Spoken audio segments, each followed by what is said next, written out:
نبی پاک صلی اللہ تعالی علیہ وسلم نے حج ایک فرمایا، قربانی حضور جس دن مدینے آئے اس وقت شروع فرمائی، اور ہر سال حضور قربانی دیتے تھے، ہر سال 2 جانور ذبح فرمائے۔ یا رسول اللہ صلی اللہ تعالی علیہ وسلم 2 کا کیا مقصد فرمایا؟ ایک میری طرف سے، ایک میری غریب امت کی طرف سے۔ یا رسول اللہ صلی اللہ علیہ وسلم کس طرف سے فرمایا؟ ایک میری طرف سے، ایک میری امت کی طرف سے۔ کبھی فرمایا ایک میری طرف سے، ایک میرے اہل بیت اور میری امت کی طرف سے۔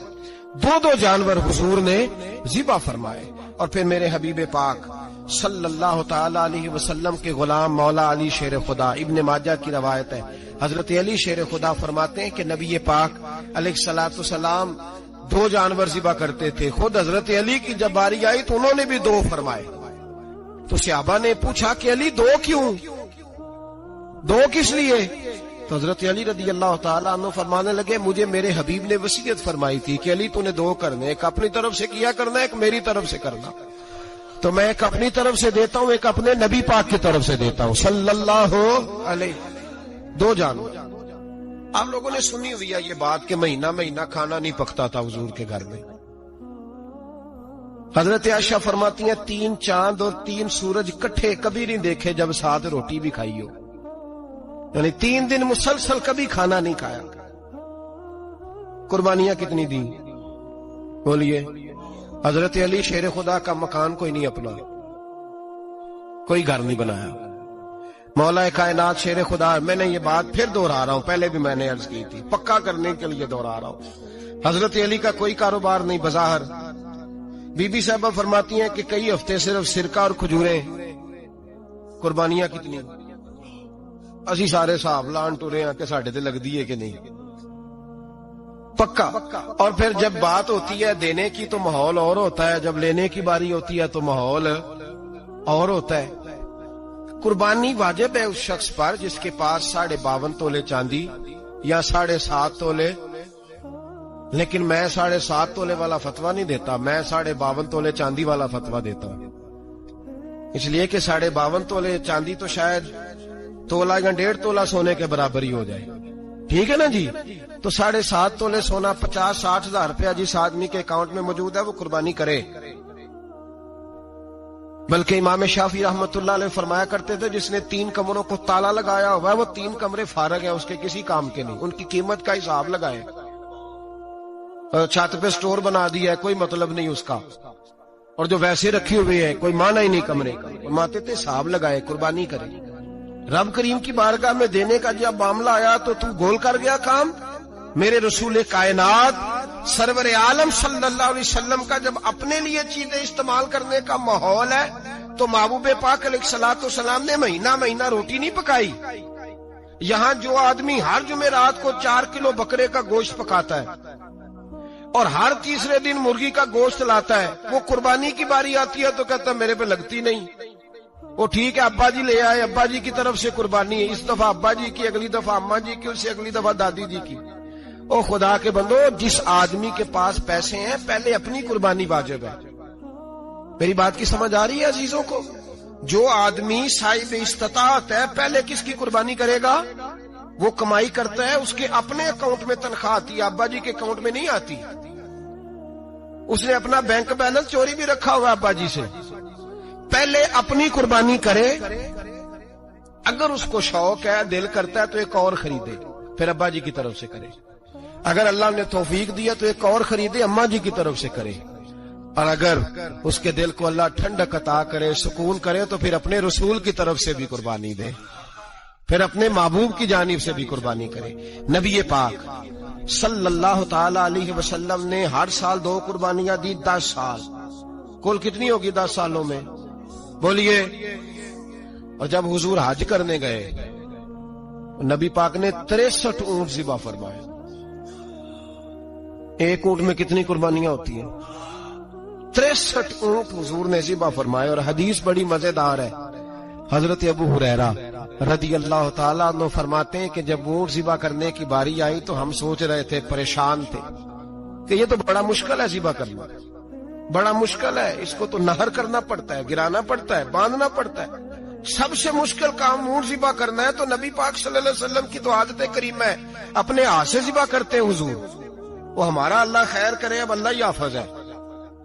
ذبح کرنا تو دور کی بات ہے، ہمارا جو بی اے پاس لڑکا ہے نا، اس کو ڈر آتا ہے جانور کے پاس کھڑے ہوتے بھی.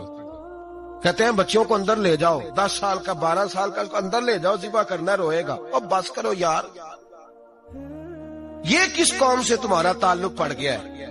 ہمارے تو 12 اور 14 سال کے معوذ اور معاذ ابو جال کی گردن کاٹ کے رکھ دیا کرتے تھے، اور تو بچہ بکرا ذبح کرنے سے ڈرا رہا ہے. اس کو کھڑا کر لا کے، قربانی تو جہاد کی ٹریننگ ہے، وہ کھڑا کر، اس کو کہا بیٹا یہاں کھڑا ہو، اللہ کے رستے میں بکرے کی گردن کاٹنی ہے. اگر کوئی شخص خدا رسول کے دین کی مخالفت کرے، کفر کا جھنڈا اٹھائے، تو اس کی گردن بھی کاٹنی ہے. یہ ٹریننگ ہے بچوں کے لیے. یہاں عجیب ماحول ہے، ڈر لگ رہا ہے، پیچھے ہٹ جاؤ. اور جس صاحب کی قربانی ہے وہ بھی کوئی 1.5 کلومیٹر کے فاصلے پہ کھڑے ہیں، دور کھڑے ہو کے دیکھ رہے ہیں. نفیس ہی بڑے ہیں جناب، لطیف ہی بڑے ہیں. کپڑوں کو کوئی قطرہ خون کا لگ گیا تو بڑی مصیبت بن جائے گی. اور امیر آدمی، اس کا تو گھر کسائی نے خود فون کیا ہے کہ صاحب سب سے پہلے میں آپ کے گھر آؤں گا. اس کو پتہ ہے کہ منہ مانگی قیمت ملے گی. مہربانی فرمائیں، قربانی میرے رسول پاک صلی اللہ علیہ وسلم سے زیادہ نفاست والی طبیعت کسی کی نہیں. صحابہ کہتے ہیں اتنا حسین محبوب کا انداز تھا کہ کبھی کپڑوں پہ مکھی بھی نہیں بیٹھی تھی. اور حضور سے ہم سلام لیتے تھے، دست مبارک چومتے تھے تو ہمارے ہاتھوں سے کستوری کی خوشبو آنے لگتی تھی. اور فرماتے نبی پاک کا ہاتھ یوں ہوتا تھا کہ برف بھی اتنی ٹھنڈی نہیں جتنا پیارا حضور کا ہاتھ ٹھنڈا ہوتا تھا. پھر بھی حضور دست مبارک میں خنجر پکڑتے، جانور کو لٹاتے اور اپنی طامت کو سمیٹتے، اور اللہ کے حبیب گھٹنا رکھتے اس کی گردن پر، اور بسم اللہ اللہ اکبر کہہ کے ذبح فرماتے. حضور خود دست مبارک سے. تو اتنا زیادہ نازک مزاج ہو گیا ہے کہ اب یہ والی سنت ادا کرنا مشکل ہو گیا تیرے لیے. 63 اونٹ ہیں. اور صحابہ کرام علیہم رضوان فرماتے ہیں کہ حال یہ ہے، ہم سوچ رہے ہیں کیسے ذبح کریں گے، کیا کریں گے، کیسے گرائیں گے. اور نبی پاک صلی اللہ علیہ وسلم کہتے ہیں ہم ابھی سوچ میں ہی تھے کہ حضور نے چھری پکڑی. خنجر جب حضور نے اٹھایا تو فرماتے ہیں اونٹ دوڑتا ہوا آیا اور نبی پاک کے سامنے آ کے لیٹ گیا. فرماتے ہیں اللہ کے رسول نے بسم اللہ اللہ اکبر کہہ کے ذبح کیا. اس نے ٹانگ بھی کوئی نہیں ہلائی، پیر بھی کوئی نہیں ہلایا. وہ کسی شاعر نے بڑی عجیب بات کہی تھی. اس نے کہا پھنسی جو دام میں بلبل تو لگی یوں کہنے، کرے گا قتل کیا تو نے جب اسیر مجھے، کباب شمع کے شولے پہ کیجیو سیاد، شکل گل نظر آئے دم اخیر مجھے. وہ کہتے ہیں بلبل کو شکاری، سیاد شکاری نے پکڑ لیا بلبل کو، تو سیاد سے بلبل کہنے لگی تو نے پکڑا ہے تو قتل تو کرے گا ہی نا، کھائے گا تو صحیح، ایک میری منت ہے. شکاری کہنے لگا وہ کیا؟ تو بلبل کہنے لگی جب تو مجھے ذبح کرے نا اور پکائے تو مجھے پھول سے بڑی محبت ہے. اس طرح کرنا، کوئلے اتنے زیادہ دہکانا، اس قدر زیادہ آگ جلانا کہ ان کی شکل گلاب کے پھول کی طرح سرخ ہو جائے. تو جب تو مجھے ان پر جلائے گا تو مجھے تکلیف نہیں ہوگی، اس لیے کہ محبوب کا چہرہ جو سامنے آ جائے گا مجھے تکلیف نہیں ہوگی. پھنسی جو دام میں بلبل تو لگی یوں کہنے، کرے گا قتل کیا تو نے جب اسیر مجھے، کباب شمع کے شولے پہ کیجیو سیاد، او شکل گل نظر آئے دم اخیر مجھے. اعلیٰ حضرت بریلوی علیہ رحمہ فرمایا کرتے تھے، فرماتے تھے بڑی تکلیف ہوگی جب جان نکلے گی. روایتوں میں آتا ہے جس طرح باریک دوپٹہ جھاڑیوں پہ ڈالا جائے، کھینچا جائے تو پھٹ جاتا ہے، یوں تکلیف ہوگی. پر فرمانے لگے رسول اللہ کے غلام کو کوئی تکلیف نہیں ہوگی. حضور کیوں؟ فرمایا اس لیے کہ جب جان نکلنے لگے گی تو سامنے جلوہ وضحاج آ جائے گا. حضور کے جلوے ہوتے رہیں گے تو پتہ ہی نہیں چلے گا جان کیسے نکل گئی. پھنسی جو دام میں بلبل.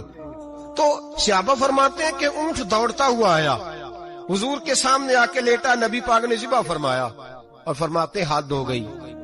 حضور نے توجہ فرمائی تو دوسرا دوڑتا ہوا آ گیا، تیسرا آ گیا. حضرت ابو ہریرہ فرمایا کرتے اونٹ ایک دوسرے کو دھکے دیتے تھے، پیچھے ہٹ جا، پہلے میں نے جانا ہے. 63 اونٹ وادی منا میں حج کے موقع پر میرے رسول پاک نے دست مبارک سے ذبح فرمائے. ہر قربانی حضور نے اپنے ہاتھوں سے فرمائی. قربانی واجبات دین میں سے، ضروریات دین میں سے ہے، اور کوئی اتنا لمبا چوڑا مسئلہ نہیں. بہت ساری چیزوں کو خود بخود مشکل کر لیتے.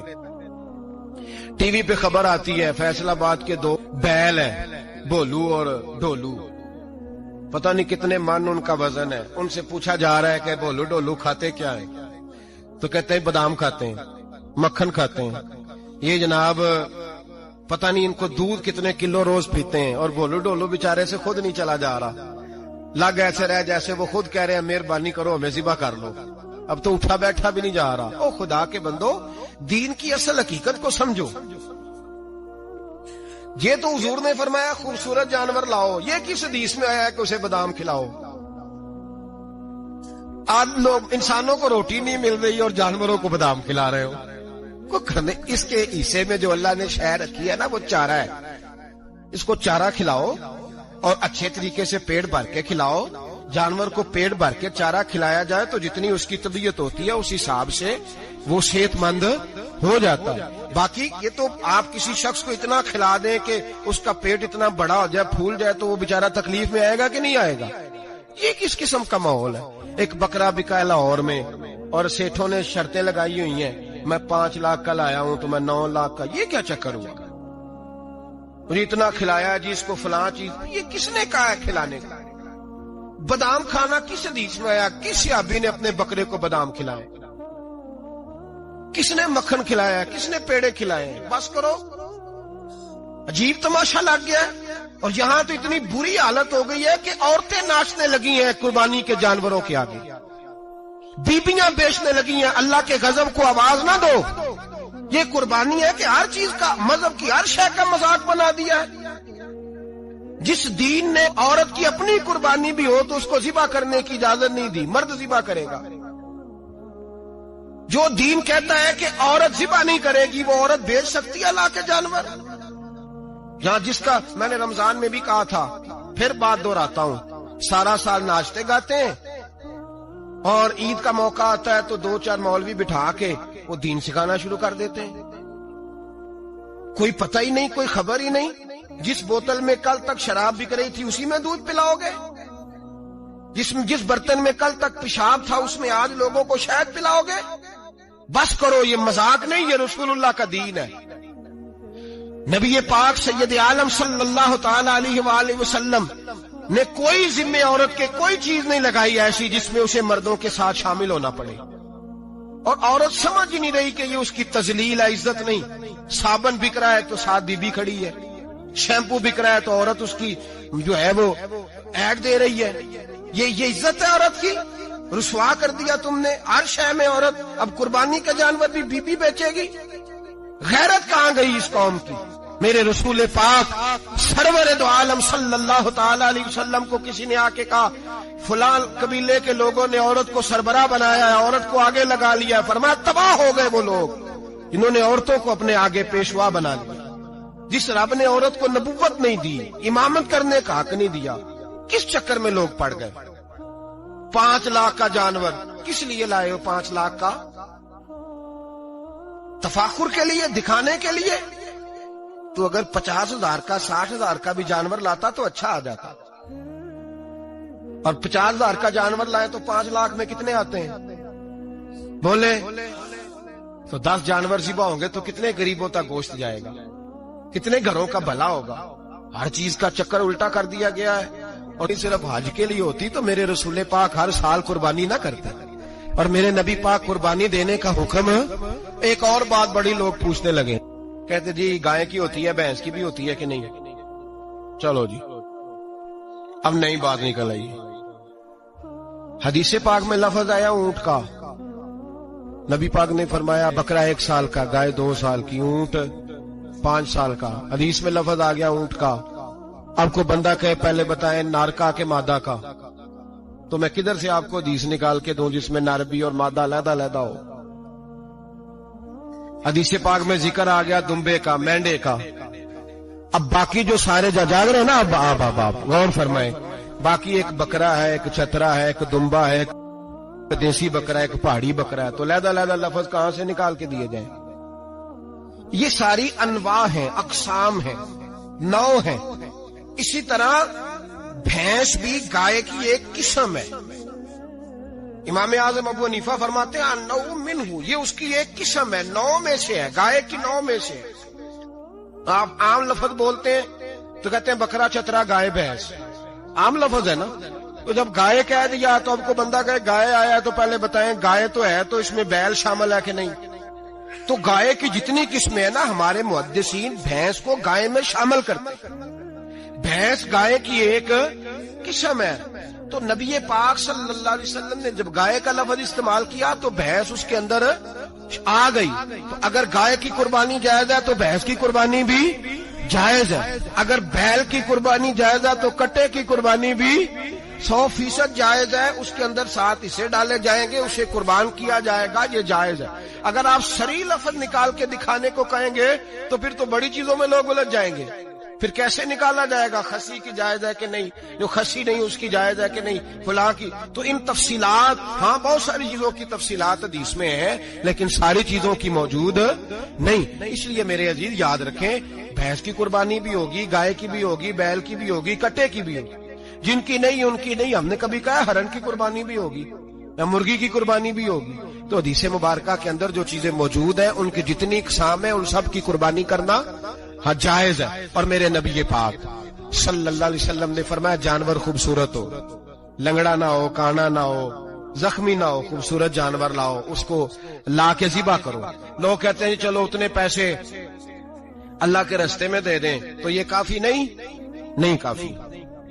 مسلم شریف میں، بخاری شریف میں میرے نبی پاک سید عالم صلی اللہ تعالی علیہ وسلم نے فرمایا 10 ذی الحج کو اللہ کی نظر میں ابن آدم کا سب سے پسندیدہ عمل. لیکن نا 10 ذی الحج کو، کل 10 ذی الحج ہے تو بڑے کام ہوں گے. فجر کی نماز بھی ہوگی، تکبیرات تشریق بھی پڑھی جائیں گی. آج فجر سے شروع ہو گئی نا، 9 کی فجر سے لے کر 13 کی عصر تک تکبیرات تشریق پڑھی جائیں گی. اللہ اکبر، اللہ اکبر، لا الہ الا اللہ واللہ اکبر، اللہ اکبر وللہ الحمد، اللہ اکبر، اللہ اکبر، لا الہ الا اللہ واللہ اکبر، اللہ اکبر وللہ الحمد، اللہ اکبر، اللہ اکبر، لا الہ الا اللہ واللہ اکبر، اللہ اکبر وللہ الحمد. کوشش کریں جب بھی پڑھیں 3 بار پڑھیں. تکبیرات تشریق بھی پڑھی جائیں گی، فجر کی نماز بھی کل ہوگی، عید کی نماز بھی ہوگی، لوگ اور بھی کوئی ذکر اذکار کریں گے. لیکن میرے نبی پاک صلی اللہ علیہ وسلم نے فرمایا 10 ذی الحج کو اللہ کو اپنے بندے کا جو کام سب سے زیادہ پسند ہے وہ یہ ہے کہ وہ اللہ کے راستے میں جانور کا خون بہائے. حالانکہ نمازیں بھی ہیں، اذکار بھی ہیں، تکبیرات بھی ہیں، سارا کچھ ہے، پر اللہ کو سب سے زیادہ کیا پسند ہے؟ جانور کو قربان کرنا. یہ اللہ کو بڑے خوبصورت لفظ نبی پاک علیہ السلام نے فرمایا قربانی کا جانور قیامت کے دن اپنے سینگوں اور کھروں سمیت آئے گا، اور جس نے قربانی کی ہوگی اس کی بخشش کروا کے اسے جنت میں لے کر جائے گا. تو فرمایا ابن آدم کا سب سے پسندیدہ عمل یہ، سب سے پسندیدہ، کہ وہ 10 ذی الحج کو قربانی کریں، کوشش کریں خود ذبح کریں اپنا جانور. یہ حضور کی سنت ہے. یہ نہ ہو سکے تو نبی پاک صلی اللہ علیہ وسلم نے اپنے ہاتھوں سے ذبح کرنے لگے حضرت فاطمہ کا جانور. تو فرمایا فاطمہ ادھر آ کے اس کے پاس کھڑی ہو جاؤ، میں تمہارا جانور ذبح کرنے لگا ہوں. اپنے جانور کے پاس کھڑے ہوں. میرے جو بھائی ذبح کرنے کا کام کرتے ہیں نا، قصاب ہم کہتے ہیں، سارے قصاب نہیں ہوتے، بہت سارے لوگ یہ سعادت حاصل کرتے ہیں اور بڑے نیکی کا کام کرتے ہیں. اللہ انہیں بڑی بہترین جزا عطا فرمائے گا، بڑا خیر کا کام کرتے ہیں. لیکن چونکہ رش ہوتا ہے ایسے لوگوں کے پاس، تھوڑی جلدی بھی ہوتی ہے. پہلی تو کوشش کریں تکبیر خود ڈالیں، یہ نہیں ہو سکتا تو قریب کھڑے ہوں. ہمارے ہاں ایک رواج یہ بھی ہے کہ 2 بندے ہاتھ رکھتے ہیں. ذبح وہ کر رہا ہوتا ہے تو جس کی قربانی ہوتی ہے اس کو کہتے ہیں تو بھی ساتھ ہاتھ رکھ.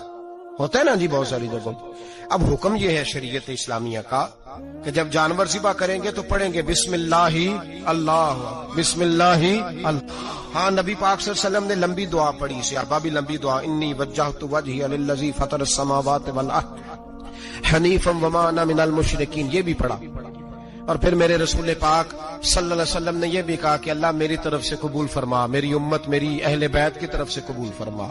صحابہ جب جانور ذبح کرنے لگتے پہلے یہ دعا پڑھتے، پھر کہتے اللہم تقبل منا کما تقبلت خلیلک ابراہیم علیہ السلام وتقبلتا حبیب کا محمد صلی اللہ علیہ وسلم، اے اللہ ہم سے بھی قبول فرما جیسے تو نے حضرت ابراہیم سے قبول فرمائی اور جیسے اپنے حبیب حضرت محمد صلی اللہ علیہ وسلم سے قبول. یہ ساری دعا پڑھیں اور جب جانور ذبح کرنے لگے تو پھر پڑھیں بسم اللہ اللہ بسم اللہ اللہ. اچھا 2 آدمیوں نے ہاتھ رکھا ہوا ہے، 2 آدمیوں.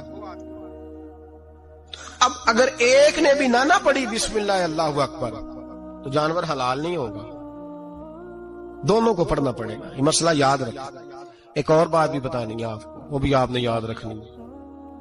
قربانی کے بڑے جانور میں کتنے حصے ہوتے ہیں؟ 7.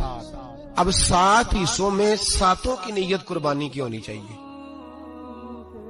7 کی 6 حصے ڈال گئے، جو چلے تھوڑے سے زیادہ امیر لوگ نہیں تھے، نارمل تھے، انہوں نے 6 حصے ڈال لیے. 7واں امیر آدمی تھا، اس کو جا کے کہا یار ایک حصہ نہیں مل رہا تو چل تو نے تو 2-3 بکرے لیے ہوئے ہیں تو بھی شامل ہو جا. اس نے پہلے تو کہا نہیں یار میں نے اب لے لیے ہیں. پھر جب اصرار کیا تو کہا چلو ٹھیک ہے بڑے گوشت کا قیمہ کرا لیں گے. تو اس طرح کرو ڈال لو میرا بھی حصہ. اب 6 کی نیت قربانی کی، 7ویں کی گوشت کی، کسی کی بھی قربانی نہیں ہوگی، گئے سارے. اب اس کے لیے شرط کیا ہے کہ اس کو بھی آپ، اصل میں ہمیں مسائل نہیں آتے، نہ ہم سیکھتے ہیں نہ پتہ کرتے ہیں، پھر خرابی ہوتی ہے. اب اس سے کہیں کہ یار قربانی سے پہلے اپنی نیت کا اعادہ کر، اپنی نیت کا اعادہ کر، بتا کہ تیری نیت کیا ہے، اگر غلط ہے تو صحیح کر لے، تاکہ سب کی قربانی تو بتا. یہ جو تو رکھ رہا ہے قربانی تو کس کی قربانی کر رہا ہے؟ دادا جی کے نام کی، ابا جی کے نام کی، اپنے پیر کے نام کی، استاد کے نام کی، یا رسول پاک صلی اللہ علیہ وسلم کے نام، نبی پاک کے نام کی؟ اس سے پوچھیں اور جو وہ نیت بتائے اس نیت کی دعا ہوگی، اس کی طرف سے کہا جائے گا اے اللہ اس کی طرف سے اسے قبول. میری بات کی سمجھ آ رہی ہے میرے عزیزوں کو؟ اور اس ارادے کے ساتھ قربانی، اگر ایک کی بھی نیت خراب ہو گئی تو مسئلہ بگڑ گیا. اس لیے ان مسائل کو، اور نبی پاک کے نام کی جو قربانی ہوگی سبحان اللہ. میں کرامات کا زیادہ قائل نہیں، ہم کرامات کے نہیں کیفیات کے قائل ہیں، کیفیات کی. اور دین ویسے بھی لفظوں کا نام نہیں کیفیت کا نام ہے. میرے ایسا فرمایا کرتے تھے ہم کرامت سے زیادہ کیفیت کے قائل ہیں. اگر مرید ساری زندگی کرامتیں سناتا رہے اور کبھی اسے مدینے جانے کا شوق ہی پیدا نہ ہو، کبھی نبی پاک کے نام پہ آنسو نہ آئے، تو پھر کرامت کا فائدہ نہیں، کیفیت تو ملی نہیں اسے. ہم کیفیت. اسی طرح ہم نظرانے کے نہیں نظر آنے کے قائل ہیں. تو بھائی یہ یاد رکھ لیں کیفیت کا نام دین ہے. نبی کریم علیہ الصلوۃ والسلام بائی دبے ایک قضائے حاجت کے لیے ایک باغ میں تشریف لے گئے. حضور باغ کے اندر داخل ہوئے ہی تھے، اونٹ بندھا ہوا تھا. تو حضرت ابو درداء رضی اللہ تعالیٰ عنہ کہتے ہیں وہ اونٹ نے حضور کی طرف دیکھا تو اس نے رونا شروع کر دی. اصل میں دکھ پوچھنے والا کو ملے تو پھر ہی رونے کا مزہ آتا ہے. ہر جگہ تو دکھ سنایا بھی نہیں جا سکتا. ایسا ملے نا جو دکھ پوچھنے والا ہو، تسلی تشفی دینے والا ہو، جس کے کندھے پہ سر رکھ کے بندہ دیر تک روئے. اونٹ رونے لگا تو حضرت ابو درداء رضی اللہ تعالیٰ عنہ فرماتے ہیں نبی کریم علیہ السلام اس کی طرف بڑھے، حضور نے اس کی پشت پر ہاتھ رکھا تو وہ اور زیادہ رونے لگا. پھر میرے محبوب نے اپنے کان مبارک اس کے منہ کے قریب کیے تو اس نے کوئی بات کی. محبوب نے فرمایا بلاؤ نا اس کے مالک کو کہاں ہے. وہ جب آیا تو حضور صلی اللہ علیہ وسلم نے فرمایا کہ تم اسے اس کی ضرورت سے زیادہ اس پر وزن رکھتے ہو، اسے اذیت دیتے ہو، تکلیف پہنچاتے ہو. پھر حضور علیہ السلام نے فرمایا اسے کھانا اور پانی وقت پر نہیں دیتے، دھوپ چھاؤں کا خیال نہیں رکھتے. اور آخری لفظ حدیث کے محبوب فرمانے لگے تم اس کے بارے میں اپنے رب سے نہیں ڈرتے، اس کے حقوق کے